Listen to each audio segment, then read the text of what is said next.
British Columbia is joining Ottawa in taking action to keep flavoured nicotine pouches out of the hands of children and teens.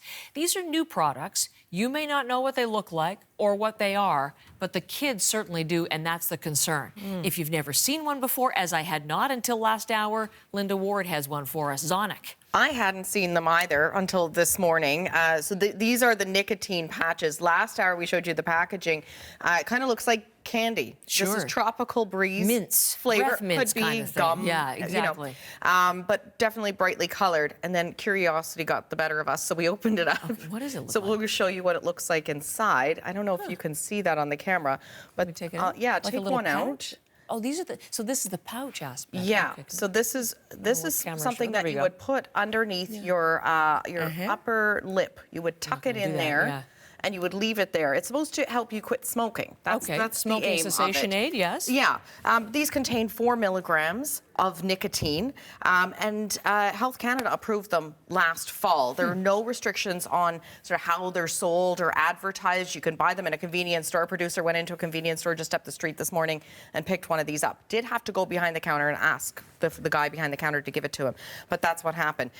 Several health groups, though, warning that these are being marketed to kids, essentially, where the kids are attracted to the packaging. BC now putting in new regulations saying that they must be sold behind pharmacy counters and that you must consult with a pharmacist if you want to access them. Physicians for Smoke Free Canada say they're behind the move.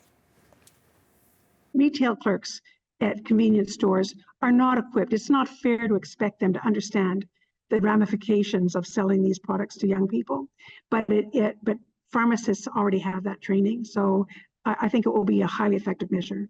So out of the variety store, into the pharmacies and behind the counters, that's what they're calling for and hoping that other provinces follow suit. Canada's health minister back in November, I remember, talked about feeling duped by the tobacco industry over these products. Why? Yeah, so he's pointing to a loophole here, and that loophole is that, of course, they don't have any tobacco in them. They contain 4 milligrams or less of nicotine, and they're not inhaled, so they're not subject to the same kinds of regulations as tobacco products are. So kids are easily able to sort of get their hands on them. They're produced by the tobacco company Imperial Tobacco. Imperial Tobacco did respond to what BC did here, and they say they put in their own regulations so that anyone who sells their product will have to keep it behind the counter and will have to ask for proof of age. And they say this is going to make it more difficult for people who need to access this product in order to quit smoking. Here's what they told us. I think the biggest losers today are the BC smokers, if I'm honest with you. We know that, when you're a smoker, you go to your convenience store every now and then, often during the week.